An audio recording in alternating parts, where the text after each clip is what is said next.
Assalamualaikum, halo pemirsa. Senang sekali hari ini kita bisa bertemu dalam program Wakil Rakyat Bicara Sawit bersama dengan saya Melisa Gandasari. Hari ini kita akan membahas strategi menaikkan dan menjaga harga tandan buah segar kelapa sawit nasional. Pemirsa, sebagai produsen kelapa sawit terbesar di dunia, Indonesia senantiasa menjaga agar produksi sawit nasional terus berkembang. Berbagai program dan kebijakan telah dilakukan pemerintah, mengingat memang peran kelapa sawit yang sangat strategis. Kelapa sawit menyumbang 13,5% pada PDB dan juga mampu menyerap tenaga kerja hingga 16 juta orang. Masih banyak problematika yang dihadapi sektor kelapa sawit, mulai dari kampanye negatif sampai anjloknya harga yang membebani para petani. Nah, hari ini kita akan membahas mengenai masalah ini dengan tamu saya hari ini ada Dr. Haji Andi Akmal Fasludin SP, MM, anggota Komisi 4 DPR RI. Halo Bang Andi, apa kabar Bang? Iya baik, Alhamdulillah, selamat pagi. Terima kasih sudah hadir di sini. Kita mau bahas mengenai strategi pemerintah nih untuk menaikkan harga tandan buah sawit ini kemudian. Sebelumnya kita bicara dulu mengenai perkembangan kelapa sawit di Indonesia. Bang Andi sendiri melihatnya seperti apa saat ini? Pertama, bahwa kita bersyukur negara kita sebagai penghasil minyak sawit terbesar di dunia ya, sejak tahun 2006. Ya. Saya kira ini potensi yang luar biasa dan itu bertumbuh terus ya. Kita punya lahan tadi 16 juta hektar, kemudian produksi kita itu 44 juta ton, bahkan sampai 48 juta ton ya. Dan kontribusi bagi negara kita keuangan 17,3 miliar dolar. Luar biasa. Bahkan kita menjadi negara eksportir terbesar 53% sebenarnya di dunia gitu ya. Oleh karena itu saya kira ini perlu kita memang memanfaatkan kesempatan ini dan kelebihan ini bagaimana bisa menggenjot untuk perekonomian negara kita gitu. Baik di hulunya maupun di hilirnya seperti itu. Ya, baik. Ini kesempatannya begitu besar tadi dampaknya kontribusinya terhadap perekonomian Indonesia begitu besar luar biasa kemudian, tapi masih ada tantangan dan kendala yang dihadapi. Apa sih tantangan yang dihadapi Indonesia? Memang tantangan sawit ini ada dua ya, tantangan internal maupun eksternal. Kita lihat internal saya kira memang satu sisi semangat petani kita untuk membuka lahan baru ya, ataupun memperluas ekstensifikasi ya, dihadapkan masalah pertanahan, masalah legalitas tanah gitu ya. Yang kedua masalah budidaya pertanaman yang perlu ditingkatkan sehingga hasilnya bisa lebih maksimal gitu kan. Yang ketiga di masalah hilirisasinya, pada saat mereka panen, bagaimana kepastian pembelian dengan harga yang ekonomis gitu ya.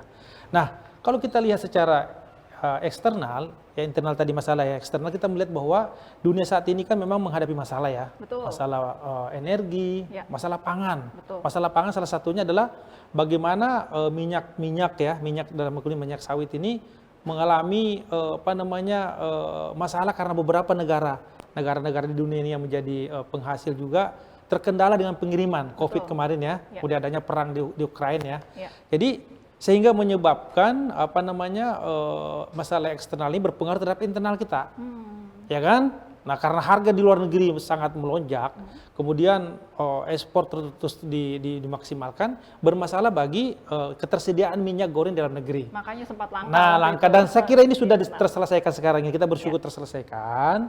Dan sekarang memang kita harus mencari bagaimana supaya hal seperti ini tidak terjadi lagi, dijaga sistemnya. Ekosistem yang saya katakan tadi dari hulu ke hilir dijaga. Ya kan? Makanya saya katakan bahwa sawit ini betul-betul menjadi masalah bersama karena 16 juta orang yang kerja di bidang itu, kontribusi bagi negara luar biasa gitu ya.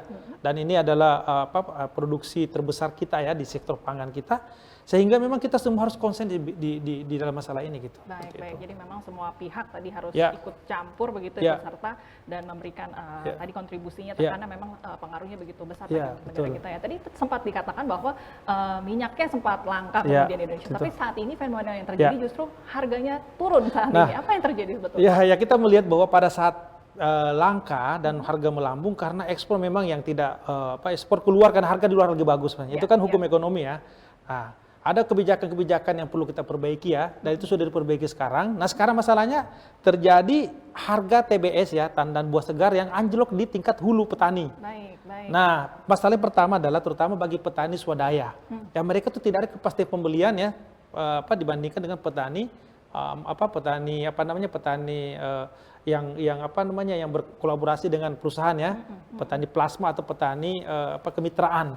Nah, Masalahnya kita lihat ya, memang berjalan cukup lama dan saya sekarang hari ini kita sudah mulai melihat positif ya, sudah naik dari 800, 1.200 per kilo, terus sudah naik 2.000-an ya, 2.000. Kita berharap kembali ke angka 2.500 ke atas. Baik. Nah, masalah kemarin memang kenapa TBS ini anjlok, kalau kita melihat dari realitas dan juga kami tentu temuan di lapangan dan diskusi kami dengan tentu kementerian ya dan beberapa lembaga lain bahwa TBS anjlok karena tidak ada penyerapan. Baik. Gitu kan? Kenapa tidak ada penyerapan?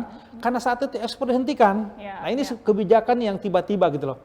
Ya kan, menurut kami sebenarnya tidak perlu dihentikan secara mendadak, tapi diatur saja bahwa kebutuhan dalam negeri ya yang diutamakan. Baik. Ya sehingga tadi harga minyak tadi stabil kan? Ya. Nah, karena dihentikan ekspor ini tentu menyebabkan penumpukan. Betul. Ya kan, penumpukan. Sementara ini kan yang namanya sawit ini kan sudah panen, harus dipanen. Betul. Kerannya belum mengalir. Kerannya belum mengalir, betul. Nah, selama ini kan keran kita tahu bahwa keran selama ini kan diserap oleh ekspor. Ya. Kemudian yang kedua kan biodiesel ya, pembuatan biodiesel B30 ya. Sawit 30% untuk bahan bakar ya. Nah, memang yang menjadi tantangan kita ke depannya adalah bagaimana memperluas ekspor juga. Tentu ekspor ini kan tentu juga bagaimana melawan juga negatif campaign ya, atau black campaign ya dari negara-negara penghasil minyak yang lain kan. Yang kedua adalah saya setuju bahwa bagaimana kita naikkan kandungan sawit di dalam BBM. Jadi B35 atau B40. Baik. Sehingga ada kepastian bagi bagi petani kita, bagi perusahaan-perusahaan bahwa ada penyerapan produksinya gitu. Baik, sehingga tadi yang sudah dipanen, kerannya bisa mengalir. Betul, dan kita lihat sekarang setelah ekspor dibuka, bahkan ekspor digenjot menjadi 7 kali lipat, ini sekarang sudah naik harga. Karena itu kan hukum ekonomi terjadi bahwa supply permintaan banyak tentu akan menaikkan harga gitu kan. Nah, yang kemarin terjadi sebelumnya supply banyak tapi tidak ada permintaan kan, jadi menumpuk seperti itu. Sehingga harganya tadi menjadi berarti itu. Memang kebijakan yang sudah dilakukan oleh pemerintah saat ini sudah bergerak ke arah. Saya kira sudah tepat dan kita dorong sana mempercepat ya, karena kita tidak ingin lagi petani sawit kita mengalami masalah harga ya, karena itu akan memukul semangat mereka untuk melakukan replanting, melakukan pembukaan lahan baru. Betul. Ya kan, sekali lagi bahwa potensi kita di sawit itu sangat besar. Baik. Jadi replanting tetap kita lakukan, tapi lahan-lahan yang masih potensial perlu juga kita gunakan untuk kelapa sawit ini. Baik. Kita lihat tadi ada peluang yang besar sebetulnya ya dari sawit ini. Apa yang harus kita lakukan dari pemerintah dan juga para petani dan juga pelakunya supaya tadi harganya bisa tetap stabil? Ya tentu memang pertama saya katakan tadi harus ada sinergi hulu hilir. Ya hulunya tadi itu bagaimana kita di sistem pertanaman kelapa sawit kita ini menggunakan sistem modern, pertanian modern, perkebunan modern ya, sehingga hasilnya maksimal. Baik. Satu ya. Yang kedua tentunya memang masalah tanah ini kan ya masalah. Harus ada reformasi agraria, maksudnya bagaimana segera pemerintah, BPN maupun Kementan ataupun yang lainnya ini atau pemerintah daerah menyelesaikan masalah pertanahan. Betul. Ya kan? Dan didorong agar lahan-lahan kosong ini bisa ditanami gitu. Selama itu cocok iklimnya dengan persyaratan lainnya gitu ya. Itu hulunya. Nah, kemudian yang penting adalah tata niaganya tadi di tengah tadi ini kan. Tata niaga ini pas nih bahwa kita dorong semua petani kita ini masuk plasma atau menjadi mitra daripada perusahaan. Baik. Sehingga ada kepastian bahwa hasilnya dibeli. Betul. Nah, yang menjadi masalah sekarang banyak petani mandiri, dia tidak ada kerjasama dengan. Harusnya kita dorong agar perusahaan-perusahaan besar atau mungkin mereka bikin koperasi, dia bisa dirikan pabrik kelapa sawit mini, menampung untuk tadi TBS dari petani kita. Baik. Itu dari tata niaga ya. Hilirisasinya saya katakan tadi, kita dorong ekspor, kita perlu juga berkampanye ke dunia bahwa sawit itu aman dan kita tidak merusak hutan. Karena jadi perkebunan sawit ini adalah memang lahan yang sudah lepas dari kawasan hutan konservasi atau kawasan hutan lindung. Memang kawasan hutan bisa digunakan gitu ya. Saya kira perlu terus kampanye sehingga ekspor kita terus meningkat dan masyarakat dunia semakin percaya bahwa sawit ini adalah minyak yang sehat dan tidak merusak alam. Baik, jadi memang perlu sinergi dari hulu ke hilir. Yang terakhir menurut saya yang perlu kita lakukan adalah bagaimana penyerapan saya katakan biodiesel ya.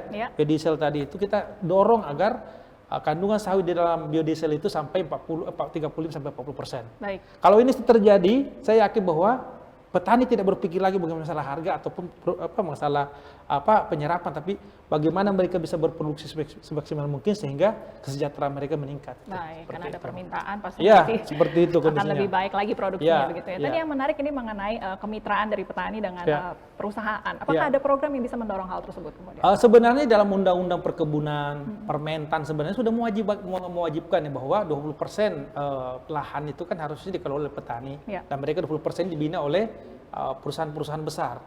Nah, sekarang pemerintah dan Komisi 4 saya kira kami akan dorong agar undang-undang ini aturannya ditegakkan. Ya kan, siapapun perusahaan itu harus bermitra dengan petani-petani sekitar pabriknya ya. Dan membina petani kita juga, bahkan membantu sarana prasarana, dan di sini memang dibutuhkan juga memang peran BPDPK. Saya kira BPDPK selama ini sudah berjalan ya, sudah memfasilitasi, tapi memang diperlukan sinergi semua pihak kita agar ini lebih cepat lagi. Betul. Lebih cepat lagi, iya percepatan, sehingga tidak ada lagi nanti petani sawit yang bingung mereka mau jual kemana TBS-nya gitu. Karena sudah ada kepastian dari awal. Baik, jadi memang sinergi dari Ya. hulu ke hilir menjadi penting betul. pada akhirnya. Pertanyaan terakhir nih Pak, Ya. apakah ada harapan yang bisa Bapak berikan, mungkin masukan kepada pemerintah sehingga Ya. tadi petani bisa bekerja dengan baik, pelaku usaha juga diuntungkan, sehingga masyarakat juga diuntungkan pada akhirnya? Saya kira harapan kita pertama bahwa sawit ini adalah primadona kita, sehingga kita semua harus serius ya. Pemerintah kita menegakkan aturan yang melindungi semuanya ya, bukan hanya petani, perusahaan juga dilindungi, kemudian juga pelaku-pelaku usaha lain dilindungi semuanya, sehingga betul-betul manfaatnya dirasakan bersama. Nah, kemudian harapan tentunya juga adalah bagaimana memang sosialisasi mengenai masalah sawit ini terus digencarkan. Bahwa ini bukan hanya sekedar menjadi wacana bagi para pelaku, tapi semua menjadi kita semuanya, karena kita pemakai juga semuanya Turunan dari sawit ini kan luar biasa nih. Ya kan, bukan hanya minyaknya ya, tapi termasuk kosmetik, termasuk sabun. Sehingga saya kira memang sosialisasi kepada petani, sosialisasi kepada masyarakat kita, para pelaku usaha, asosiasi, ini perlu kita perkuat agar ada komunikasi yang baik, sinergi yang baik, dan masalah kita bisa atasi secara bersama-sama. Baik, mengingat tadi kontribusinya yang begitu kontribusi besar. yang sangat luar biasa terhadap negara kita, tenaga kerja, dan juga ekspor kita gitu. Baik. Terima kasih Bang Andi waktunya hari ini dan pencerahannya ya. Semoga tadi bisa didengar masukannya oleh semua pelaku yang terlibat, sehingga tadi sawit betul-betul bisa berkontribusi baik untuk perekonomian Indonesia. Demikian wakil rakyat bicara sawit kali ini, kita bertemu di lain kesempatan. Sampai jumpa. Terima kasih ya, Pak.